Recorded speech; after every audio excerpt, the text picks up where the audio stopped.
Welcome to Season 4 of the Get Out of Teaching podcast, presented by Lark Song Enterprises. I'm your host, Elizabeth Diakos. I'm a career transition coach who guides overwhelmed teachers through a 5-step process out of education and into a life they love. In this season, we'll be meeting experts from many different sectors who help people to change careers, as well as a few ex-teachers who forged a pathway into something new. I'm sure it won't surprise you to learn that what keeps people in teaching when they'd rather leave is often financial pressure. That's why today's show is sponsored by Chris Carlin, financial planner and mortgage broker from Master Your Money Now. Chris can help you sort out your cash flow, pay down debt, and plan your financially strategic exit from teaching, making sure you take good care of everything you've worked so hard for. Chris understands personal insurance cover and can help you to make a successful claim so you don't have to deal with the insurance company yourself, a huge relief if you're feeling stressed and overwhelmed by money concerns. Chris is not about taking risks. He's careful to help you keep your money safe, and his fees are very reasonable. He can even help you plan for retirement. Chris cares for the caring professions, teachers and nurses, helping you to shore up your financial resources so that you'll be in a good position to leave when you're ready. Go to masteryourmoneynow.com.au to book a free 30-minute chat with Chris Carlin and master your money now. Episode 2. Hi everyone and welcome to the show. On today's show, I'm very pleased to introduce to you Scott Johnson, who is a self-described urban jackaroo and also co-founder of Get Mentally Fit. Thanks for coming on the show today, Scott. Absolute pleasure, Elizabeth. Thank you for inviting me. Awesome. So Scott, give us a bit of a background. What got you into teaching in the first place?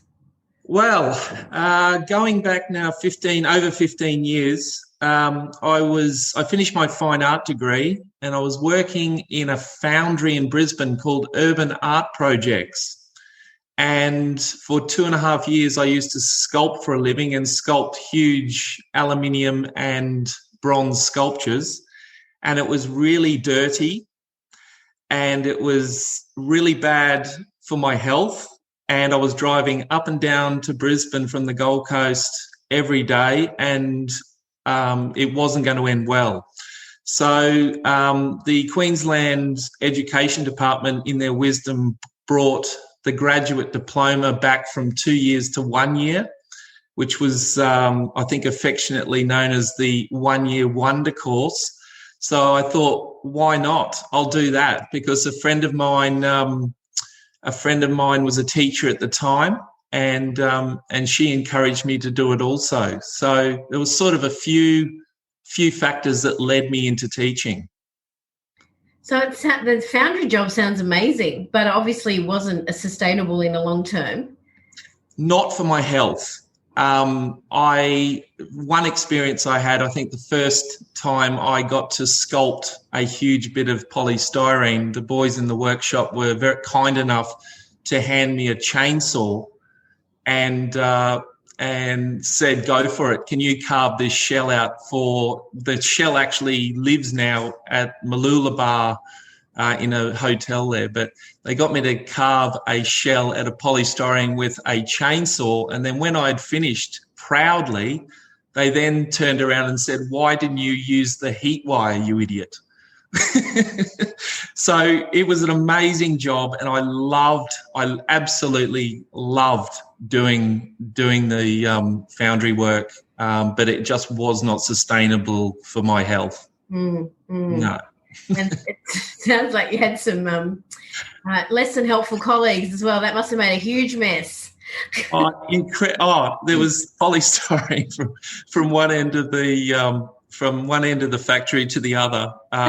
Urban Art Projects is an amazing business in Brisbane. By all means, check them out because they've done some great stuff over the years with public art sculpture.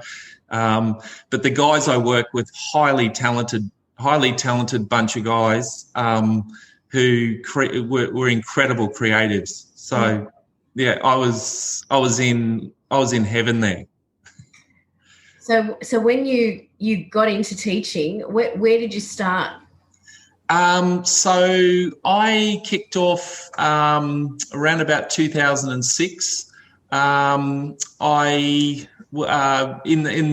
13 years, I taught for 13 years. I started with Education Queensland, and I spent 3 years in Education Queensland at 2 separate schools on the Gold Coast. And then I was fortunate enough to be accepted to work at a school on the Gold Coast called All Saints Anglican School, which was like utopia. What made it utopian? Tell us about that. The facilities were absolutely, they are absolutely first class. The students are, the hardest thing about teaching at All Saints was keeping up the content to the students and being on your toes enough when the students used to challenge you, which was very unusual coming from the public sector. And the facilities, the opportunities, and my colleagues were fantastic. It was just such an amazing environment to work in. Great school. And is that the school that you left from? Yes. Yeah, it was. So what was the tipping point that made you decide to leave teaching? There was, I guess, my personal experience of that tipping point was a long, drawn-out process. Back in probably, would have been about 5 years ago initially, Emily, my wife, is a psychologist, and she introduced me to, there was a conference in Geelong Grammar about 5 years ago, the PESA conference. Positive Education Schools Association conference at Geelong Grammar. And she said, "You've got to go to this." Yeah. So I went to my head of senior school and said, "Can I go to this conference?" And he was sort of a bit, "What do you want to go to this conference for?" And I was sort of like, "Well, Dr. Martin Seligman's going to be there." And I didn't know really a lot about Dr. Martin Seligman, but my wife said, "You've got to go. If you don't go, I'm going." So I was fortunate enough. I always had a very supportive head of senior school who encouraged me to go to that conference. I headed down there. And that really changed my thinking around how we need to help students and where students desperately need help. It totally opened my eyes up to the importance of social and personal capabilities, and the fact that even though I was at this amazing school, it wasn't being taught well, and students were missing out on it. So on top of that, I had been on a 6-month-long service leave, which was amazing. I took half pay for 6 months, and I was told by another teacher, a very experienced teacher on my way out to that long service leave, that be careful when it's very hard to come back. So that was another signpost for me. And then when I came back from that long service leave, I actually went back to part-time. I negotiated to go back part-time because I wasn't ready, and I just couldn't see myself going back to full-time teaching. At the end of the day, it was a gut feeling. My wife, obviously I mentioned she was a psychologist. And I've learned a lot from her over the years, and it was just a gut feeling in term 3, 2019, term 3. I went back and I just felt I just was sick in my gut. And I just thought, that's it. At the same time, I was really, the feeling of wanting to explore this idea of positive psychology in education with students and support them in that area, and also at the same time support Emily because her career was really starting to take off. They were the reasons, really. so yeah, I literally went back in term 3, 2019, and said to my head of senior school, I'm done. Wow. Yeah. It's really interesting that you talked about the positive education, because that was my pathway out as well. I did the Master of Applied Positive Psychology, and some years earlier, Martin Seligman was working with the South Australian government as their, guru in residence kind of thing. Excuse me. And so there was one afternoon after school, I flew to Adelaide to go and hear him speak for like 1 hour, and got him to sign my book. Yeah. And then flew home the next day. But it was just, he's worth flying. He's worth flying around the country for. It's amazing when that light bulb comes on. So many teachers talk about this idea of students need this. But when the light bulb actually comes on, when you actually realise this is how we can teach them these skills, it gives you fire in your belly, that's for sure. So, Scott, was there fear around making that change and leaving education after all that time? Not a massive amount of fear. I think the students' reactions, that was the big thing. I think with like a lot of teachers, it's the students and the energy that they give you and the relationships you build with students, which is probably the one thing that you fear disappointing them by saying, sorry, I'm done. And the other thing as well, I guess a fear in making the transition as well is not being able to sort of not being able to avoid dealing with burnout. I had a fear that I was going to burn out before I left. I was doing a master's at the time. I sort of that was another part of my transition out. I undertook a Master's of Heritage Management, and once again, I was supported incredibly by my head of senior school to be able to do that. But I came to my thesis, and so my big fear of leaving was if I didn't, I was going to seriously crash and burn. Right. So, and your thesis was what? How did that relate to that part of it? Just the commitment of time? Totally. I probably should say, unfortunately, I used to teach vet subjects within visual art. Can you just explain that for our international listeners, what that is? Vocational education and training. So many schools have, in their wisdom, have taken up vet courses within schools. And as a teacher, it sort of went against my, once again, as a gut feeling and a personal experience, that it went against my belief of what teaching should be.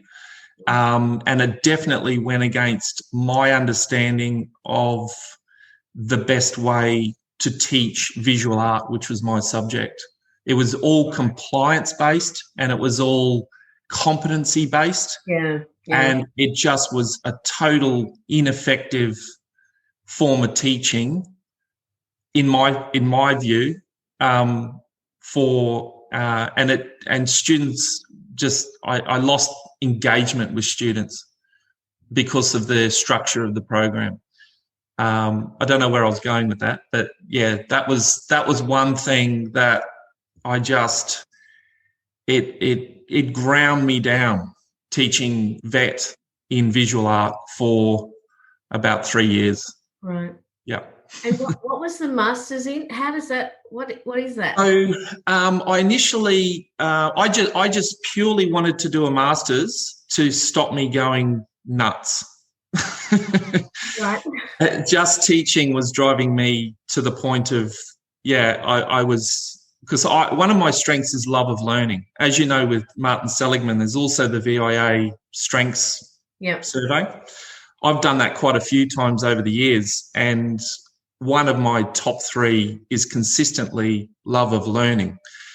And it's a bit of a cliche in teaching that we have all this in the curriculum, and it's always spruiked, and teachers hate it, this idea of love of learning.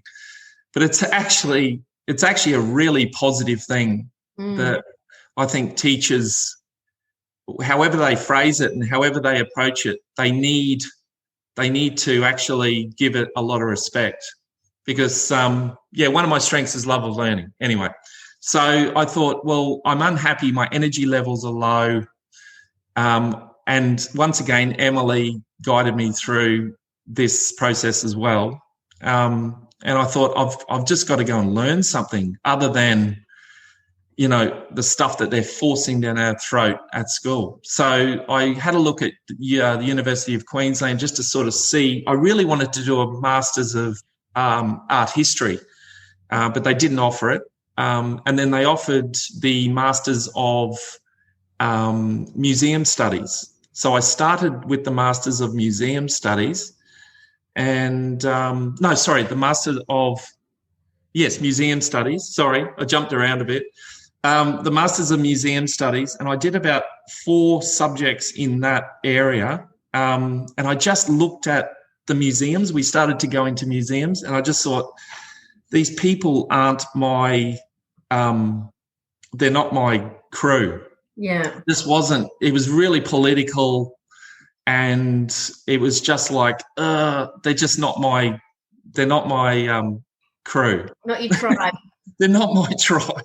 Okay. No, because I'd been on the other side of museums as well as an artist, showing in galleries, and sort of seen it from that side as well. And and fortunately, I did a fantastic subject with a professor called Ian Lilly, who works for ICOMOS and UNESCO, and he ran a course in World Heritage.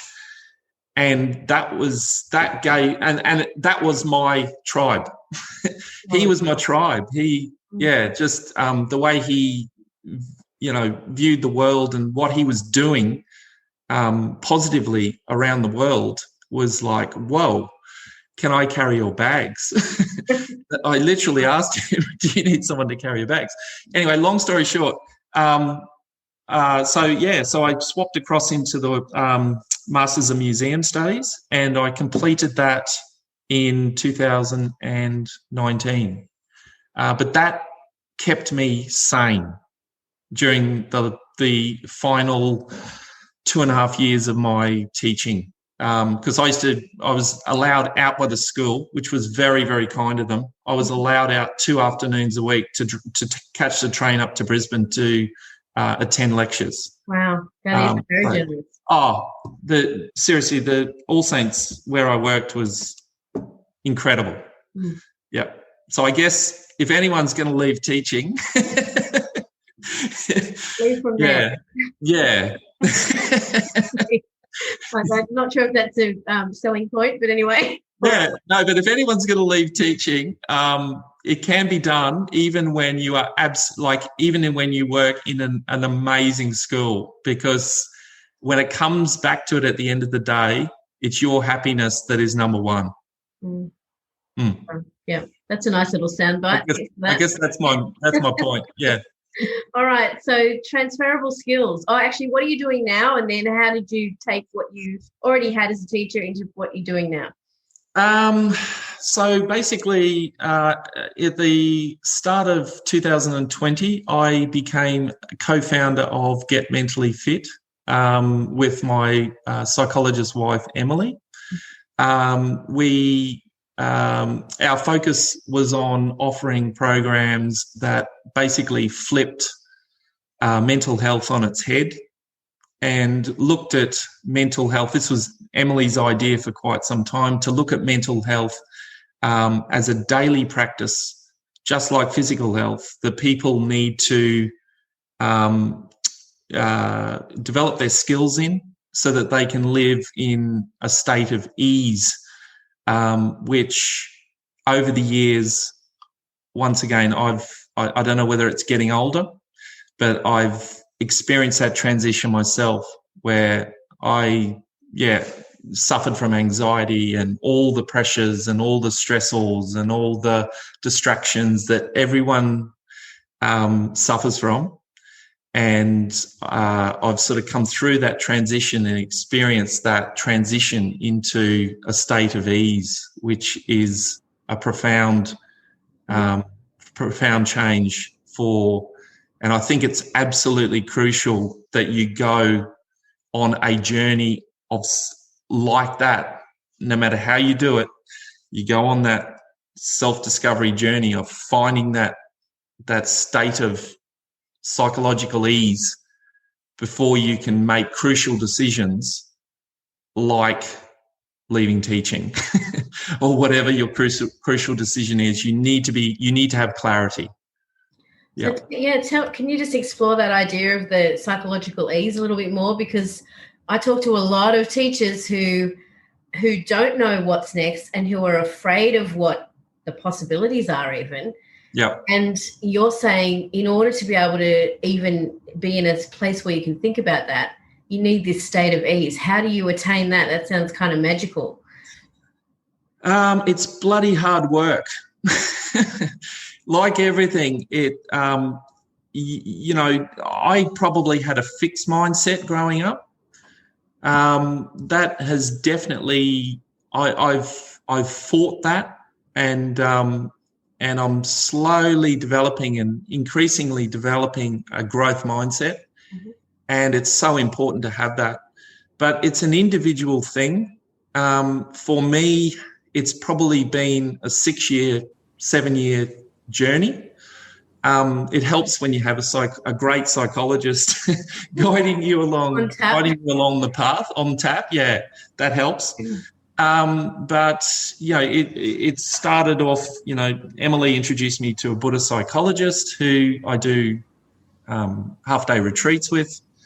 I've met different therapists that do breathing.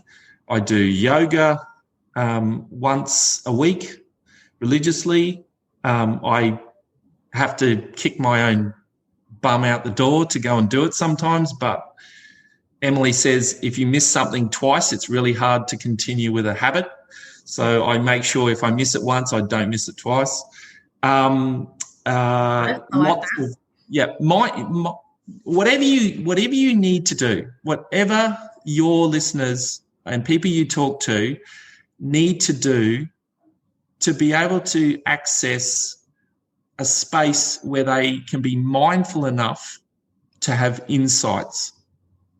That's where they need to. That's what they need to strive for. Those moments of insight that come with sustained well-being practices. Mm-hmm. Yeah.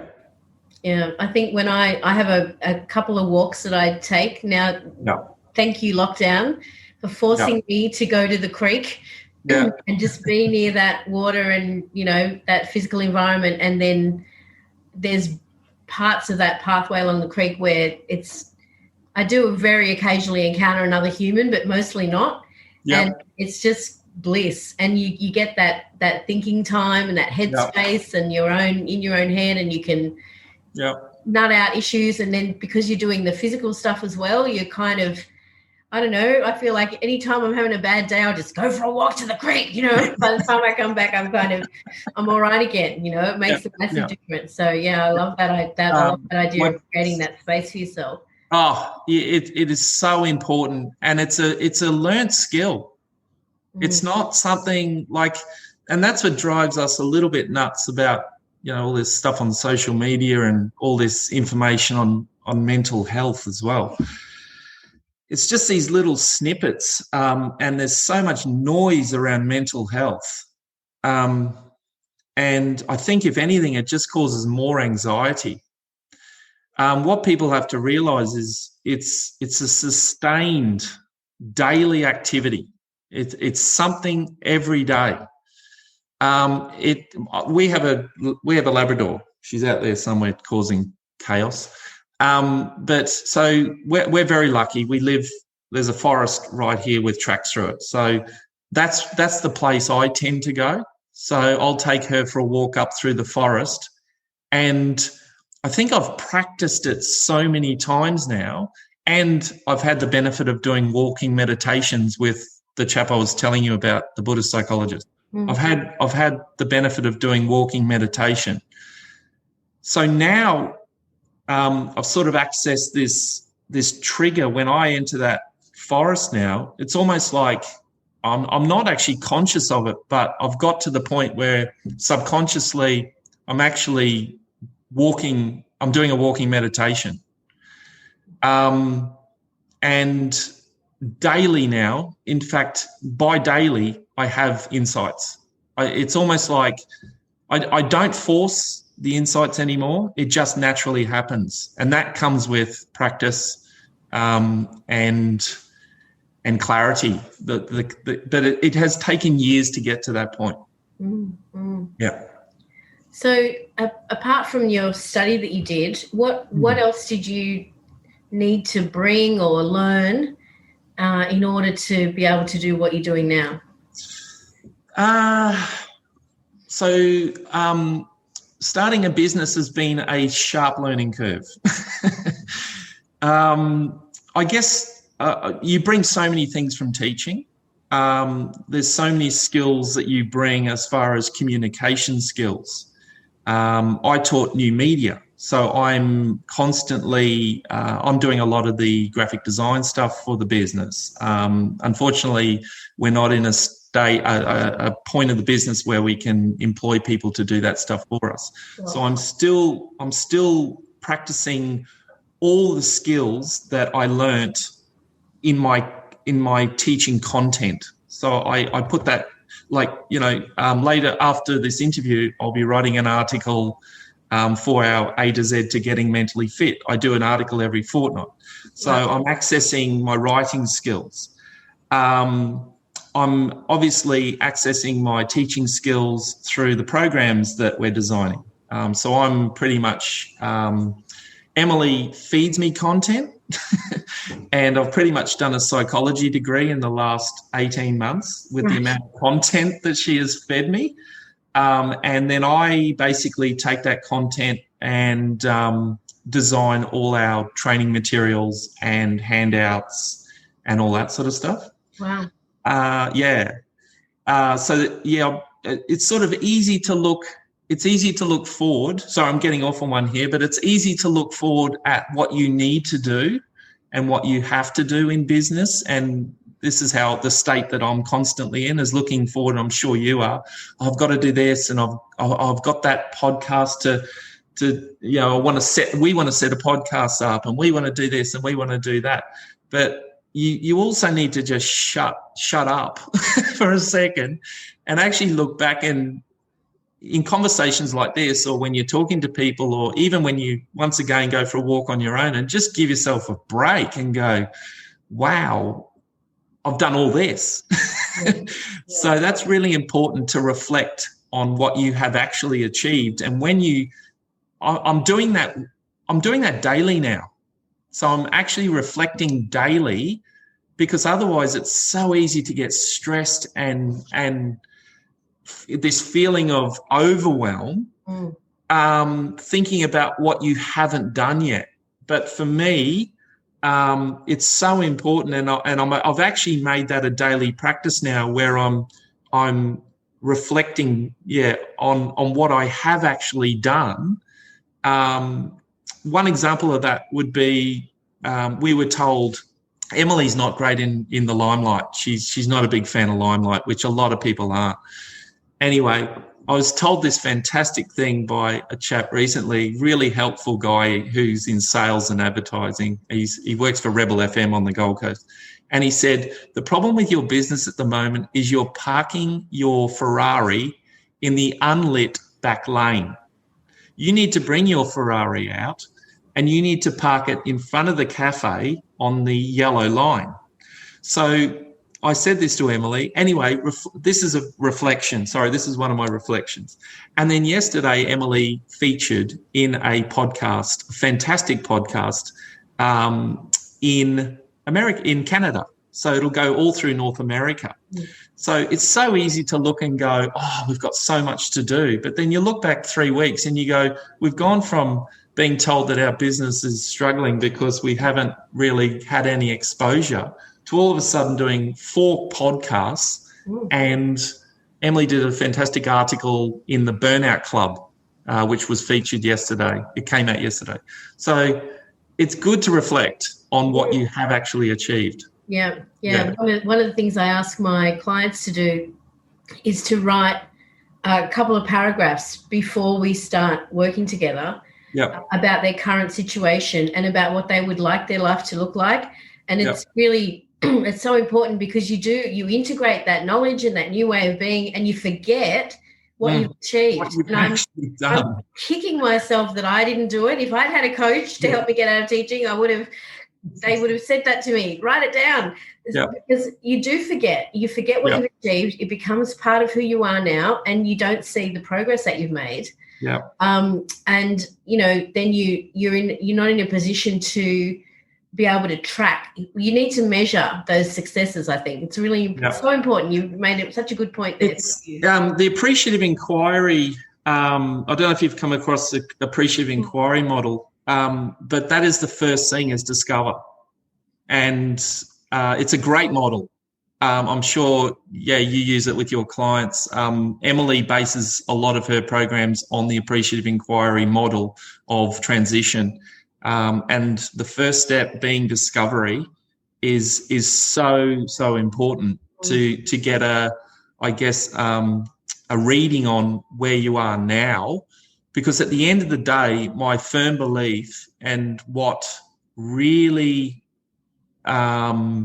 made my transition from teaching, and I've had a few careers. As I said, I'm an urban jackaroo. I've got a few stories to tell and careers to discuss, misspent careers. But I think I firmly believe it's different. It's going to be different for everyone, but you must have a clear plan in place. And discovery is part of that plan. It's so important to have a plan.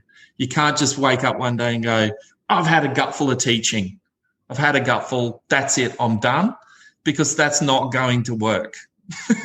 Well, it's a very stressful way to make it work, isn't it? It's not going to work, and it's not going to be good for you.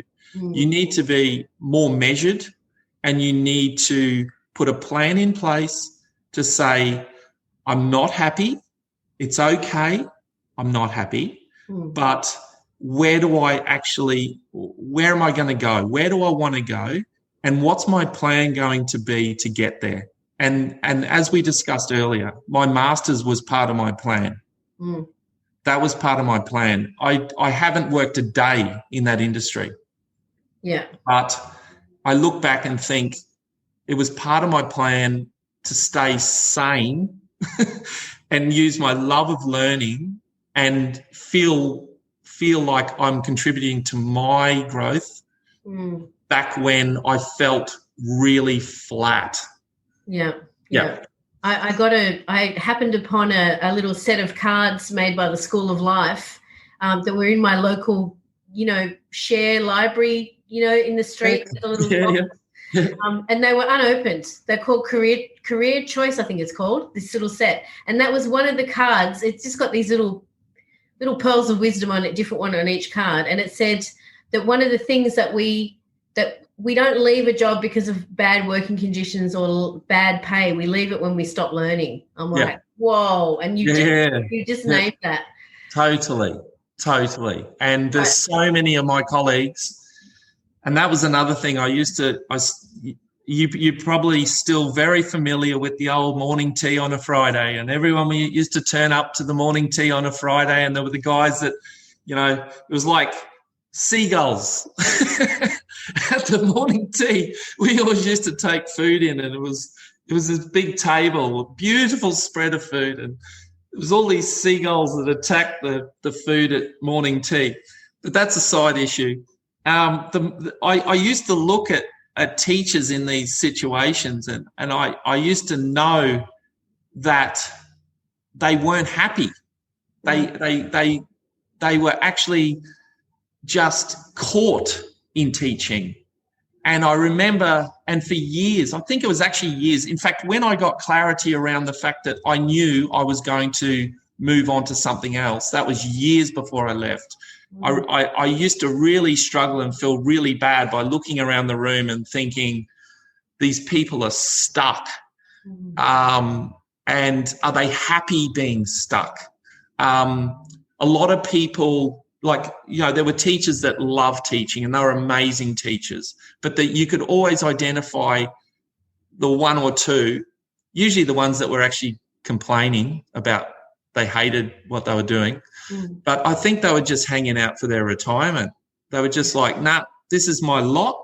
I'm going to stay here and I've got all my retirement planned and I'm just going to kick back and go through the motions and I'll be fine. I'll be happy when I get to that retirement age. And I'm just like, oh my God, I don't want to be that person. Yep, I get it. All right, so we're going to move on. I'm just watching the time. Yep, no worries, sorry. So, Scott, what advice would you give to someone who's feeling stuck? And then if they wanted to work with you, how would they use your service? My best bit of advice, I had a profound moment. My father passed 2 years ago. And I remember looking at him the day he died in his bed, and I remember thinking to myself, oh, my God, when you're dead, you're dead. That's it. So my advice to people would be live. You're alive, live. Everyone hopefully has an idea of what their passions are. Always identify your strengths, identify your passions, identify your values, and set a plan in place, regardless of whether you're ever going to get there. Sort of like writing a book, really. Just put that plan in place and just one step at a time, strategically follow that plan that you've set out and see how you go. Yeah. Awesome. And if someone wanted to work with Get Mentally Fit, what does that look like? I guess from a teacher's perspective or someone professionally transitioning in their life. So what we do, Emily has set up a transitional system and a support service based on measuring people's mental toughness. So there's 4 key components to mental toughness, which is control, confidence, commitment, and I always forget the 4th one. But regardless of that, there's four key components. So what we do, how it looks with us is we measure people's mental toughness, and what that allows us to do is it allows us to identify the areas in a person's life where they need to enhance their skills in. So it might be life control, or it might be emotional control. And if people are reading a little bit lower in emotional control, then we can, Emily, I say we, I just write the material. Emily then targets specific educational, psychologically evidence-based units of or modules of learning that will support people to increase their skills in that area. So I guess from the ultimate goal that we're working with, and we consistently find we're getting to this point, is celebrating that transition from feeling that stress, overwhelm, and distraction that people are feeling in their lives. So we're experiencing people going from that to having these light bulb moments and feelings, because it's a feeling that we're working with, transitioning to that feeling of at ease, which is hard to explain. Well, it's not hard to explain, but that's the word for us, is ease. So transitioning from that state of languishing in stress and not being able to cope with that stress and overwhelm, to this feeling of ease and being able to cope regardless of internal and external stressors. And so are you working with students or teachers? Like, who do you actually work with? Who are your clients? Predominantly small to medium business owners. Right. So we've got 3 programs. We've got the Leader Support Program for business leaders. We've got the Get Mentally Fit program, which is for just adults. And then Emily and I have also designed a program called the Student Mental Fitness Program.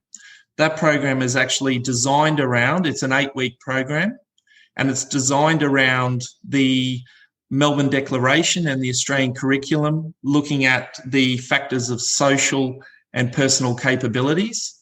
So basically, we take students through, groups of students, through an 8-week program that focuses in on those personal and social capabilities.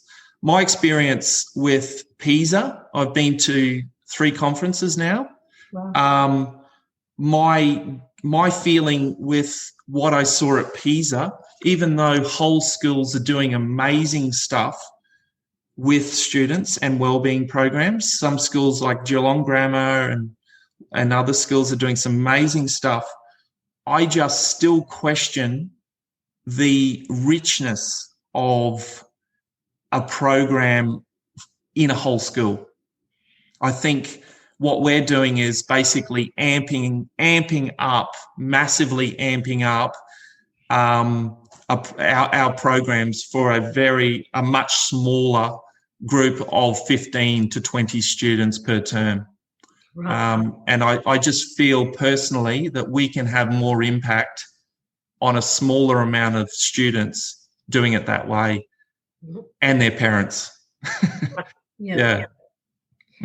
Okay, so what's the best way for someone to get in touch with you if they want to use your service? So we're basically available through our website on getmentallyfit.com.au. I can be contacted directly on scott@getmentallyfit.com.au. And we've also on socials. So there's Instagram, which is Get Mentally Fit AU. We're on Facebook. Anyone listening is more than welcome to join our A to Z to Getting Mentally Fit program on Facebook, which is free. We're running a 12-month free program where we do an activity every fortnight. So people, perfect.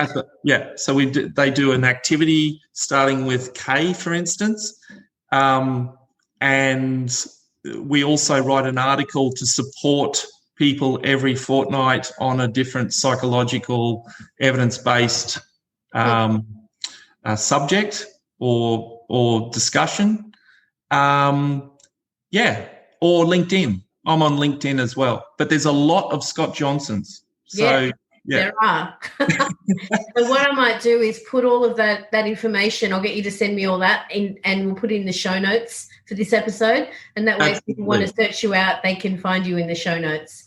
No problem. So Scott, as we wrap this up, a couple of more questions. Do you have any regrets?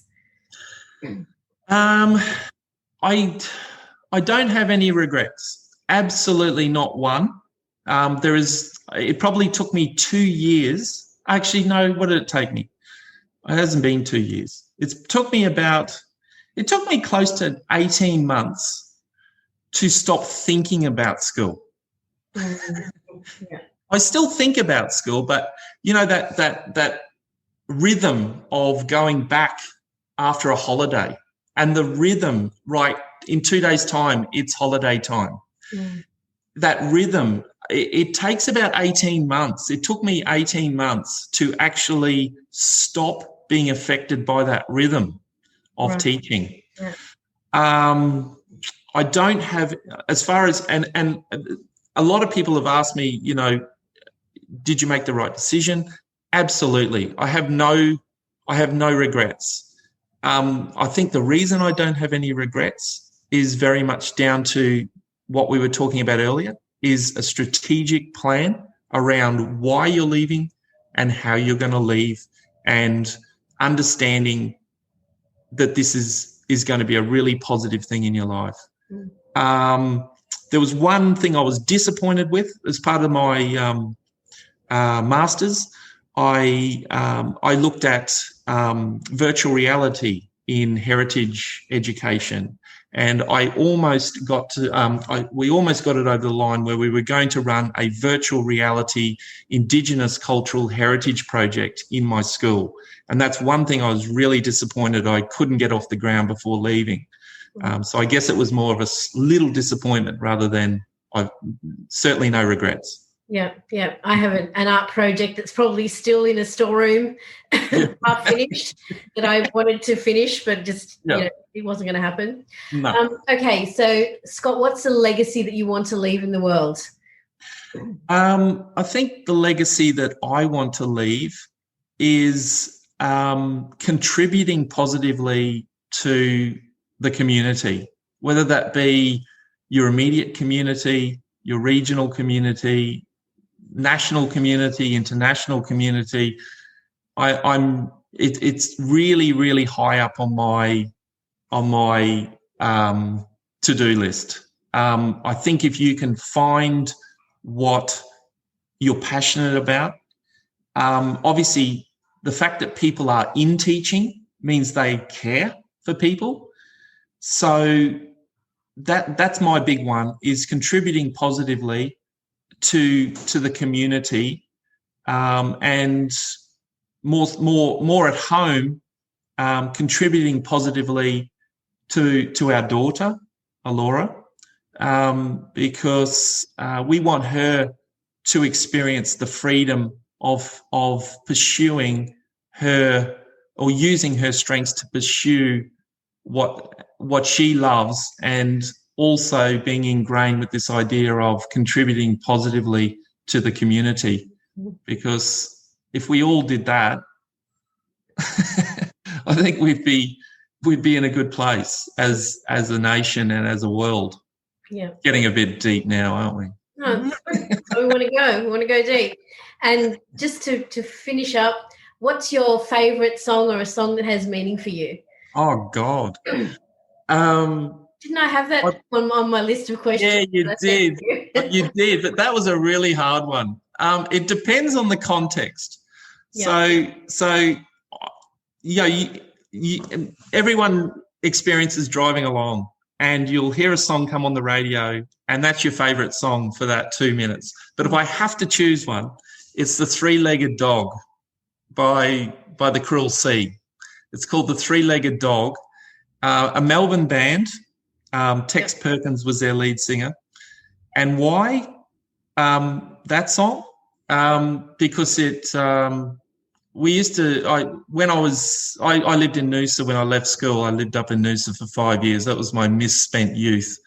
And The Three-Legged Dog was the first song on the Three-Legged Dog album. It has no lyrics, and it's the most wonderful piece of music, instrumental music. And it was quite often the case that we were playing that song out in my mate Brett's property, which was out the back of Koroy on the Sunshine Coast. It was an old farmer's cottage, beautiful old timber farmer's cottage. And the sun was usually going down at the time. And we had dinner on, and we had a nice bottle of wine. and it just reminds me of that. So yeah, it's my comfort song. Love it. Love it. Oh, thank you for sharing that. That's That's all right. I'm dying now to go out and find the music and listen to it. The Three-Legged Dog and the actual album by The Cruel Sea, The Three-Legged Dog, is an amazing album, fantastic album. Yeah. Oh, thanks for the recommendation. And Scott, thank you so much for joining us on the Get Out of Teaching podcast today. Absolute pleasure, Elizabeth. Thank you for giving me the opportunity to reflect.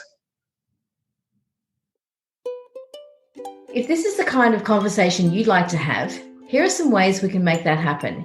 You can connect with me via my website, larksong.com.au, or join the Get Out of Teaching Facebook group, or send me a message. You don't need to stay stuck in a job that makes you miserable. I offer a free 10-minute triage call to people who are ready to explore possibilities for the future. So let's have a chat. You've been listening to the Get Out of Teaching podcast. Please share it with your teacher buddies, and for show notes and other resources, visit larksong.com.au/podcast.